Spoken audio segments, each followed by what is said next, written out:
Tim, and we're rolling as of now. There are a lot of different places to start here, but can you possibly put into words what the last week has been like for you and for everyone here at the embassy? Very good question. It feels like, on the one hand, an eternity, on the other hand, just like one day. From the moment that I got the call, I think I got the first call from Catherine, one of our public diplomacy amazing people who was on the scene, until this very moment now. We had to deal with both the technical issues even of identifying Yaron and Sarah, bringing them to their homes, bringing them to burial, being in constant contact with the families, and of course being there for the embassy team, for the Israeli family, embassy family, Israelis, Americans, regardless. So it's been an ongoing challenge for all of us, both emotionally but also in a technical manner.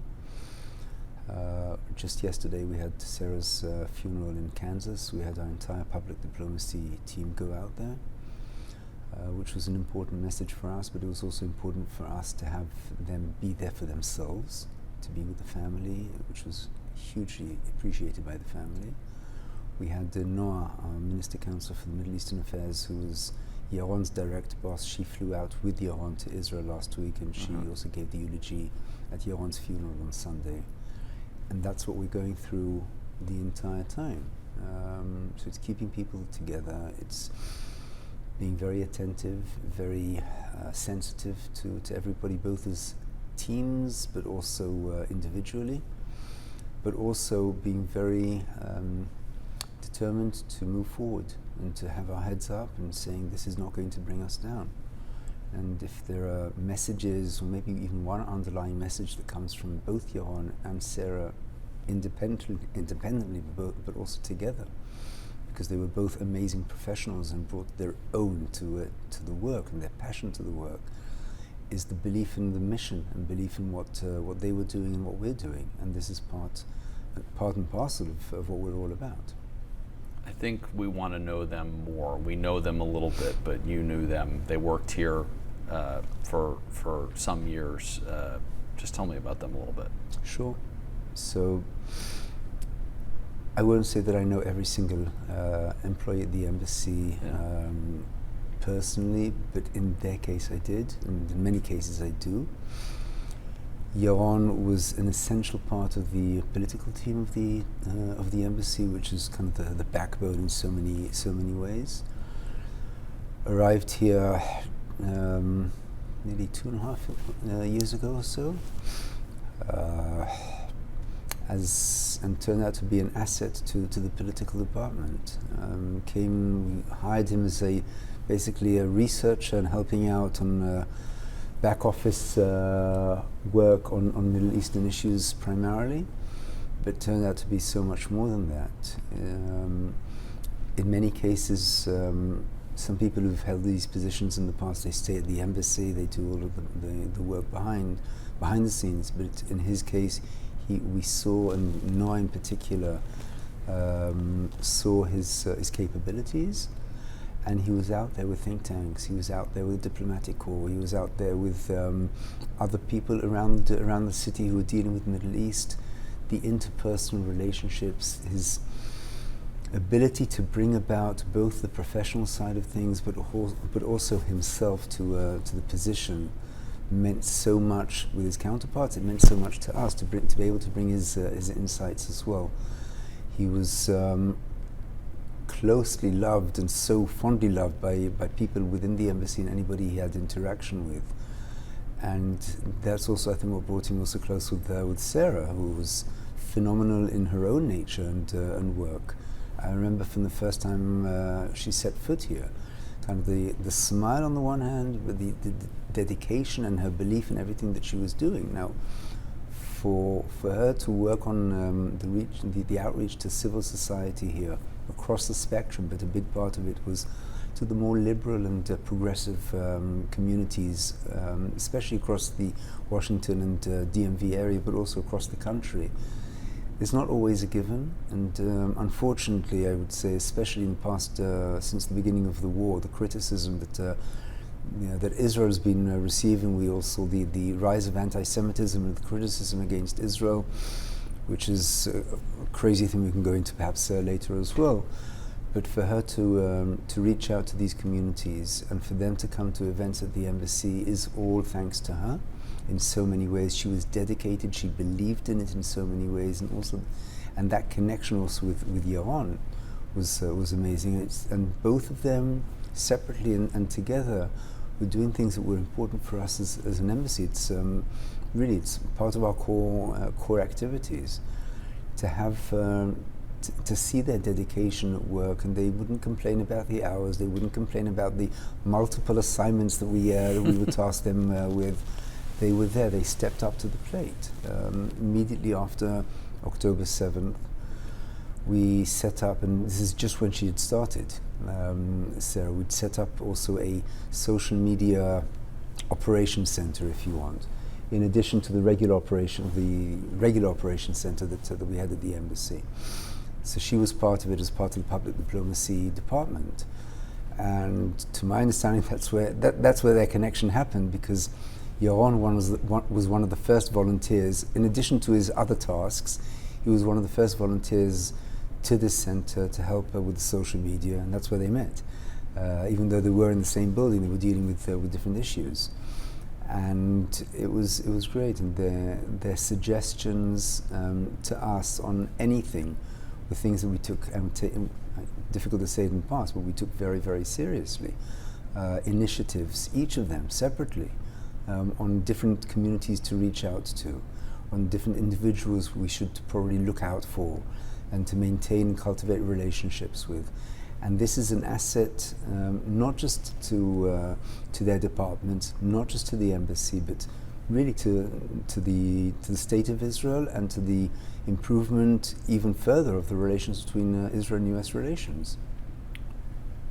We spoke about this a little bit, but the security aspect now, you're already in a town where security is paramount, and you see it everywhere. But how do you, without going into great detail, how do you drill down on that even more now, given what has happened? And October 7th is one thing, but now this.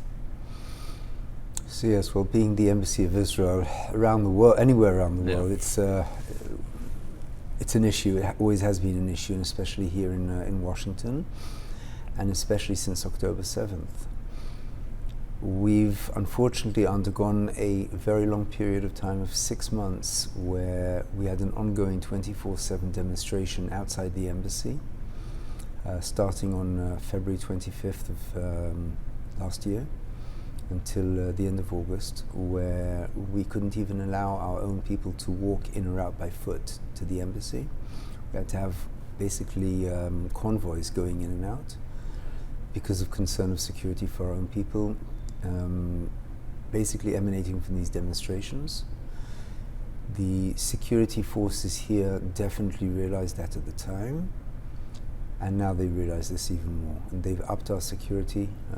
We feel much more comfortable or confident than we are now on the one hand, just seeing visibly the security forces, various agencies and law enforcement agencies that are involved in this. On the other hand, the sense of security amongst people is very much also a personal sense that we all need to deal with, and we are dealing with this.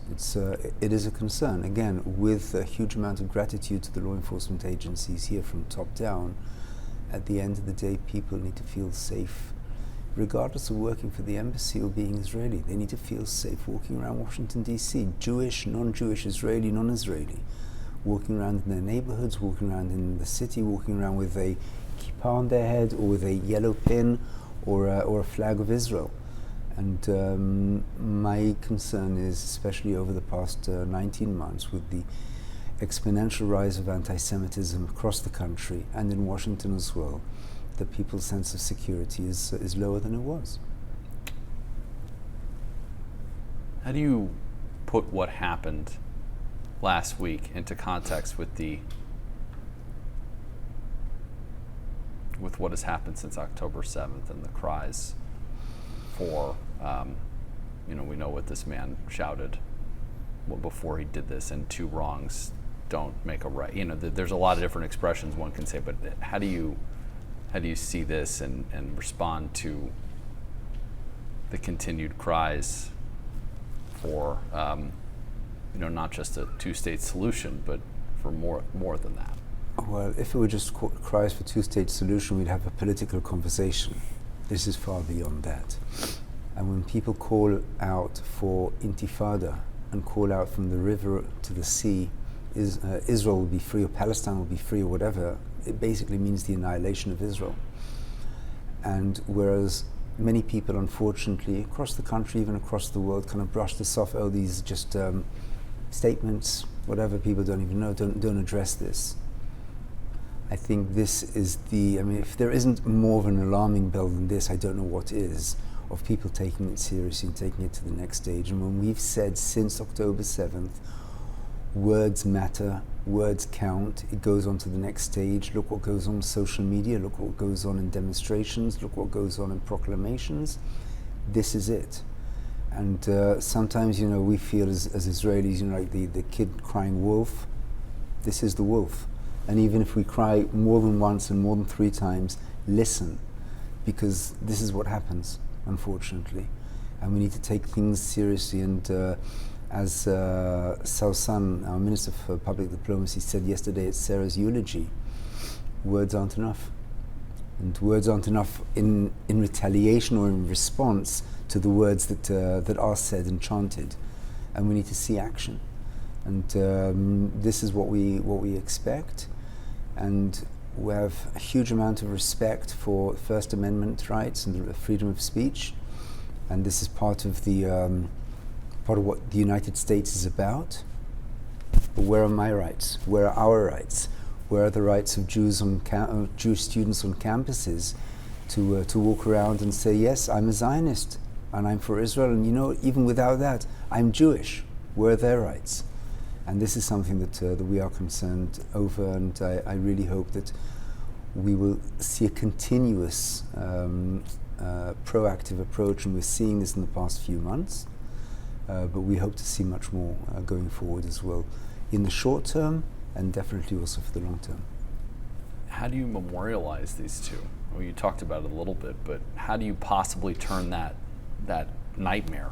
I don't think anyone can describe it any other way. How do you turn that nightmare into something positive, something?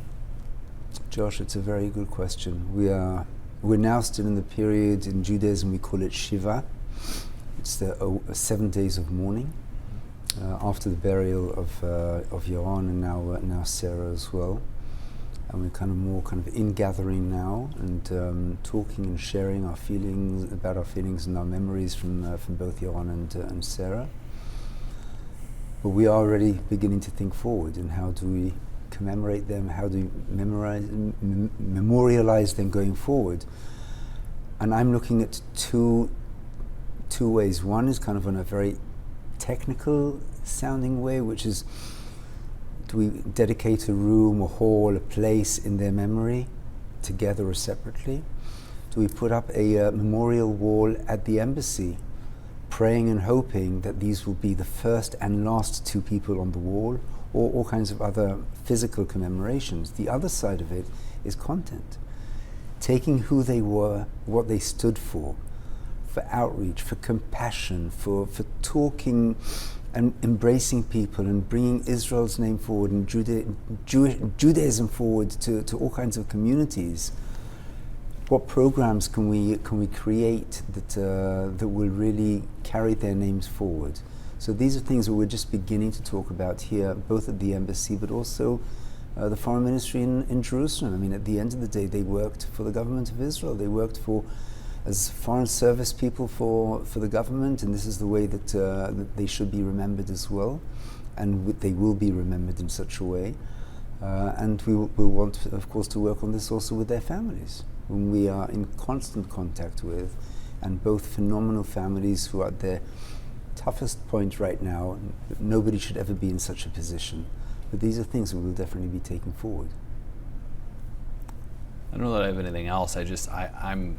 How do you sit here and not want to bang every chair in this room down? And maybe you did the first day, but there's got to be some rage. I don't know what other word there is. Anger, all that. There is all of that, and it's inside and it's outside, and sometimes all I want to do is just yell, or go out for a long run to get it all out, as if that's going to help. I think we need to take that rage, take that anger, and see how we take it in a proactive way going forward. And the rage is natural for all of us, whether we knew them or we didn't know them, whether we knew them personally or not personally. With why did it happen? How did it happen? Things will still be discussed about that, and there are different directions of investigation that I understand that are still underway. Sure. Unfortunately, it's not going to bring them back, and we need to look forward and to look ahead, and to see how we carry their names, how we protect ourselves, our people, and make sure that we said this 80 years ago, we said this 19 months ago, never again. And I wear this bracelet. Saying never again means never again. So that's definitely a big part of it. Sorry. Sorry. No. Yeah. I don't have anything else to add. Enough. Sorry, Josh. I know it's for both of us very emotional. I'm in the profession of trying to rock it. We're off now, right? Or not? He's going to get some B-roll and stuff like that, but Okay, so the main interview is over, but you guys keep sitting. And yeah, we just got to sit here for 2 seconds. I'm humid. Look, I'm also in a role here at the embassy, and I say this also to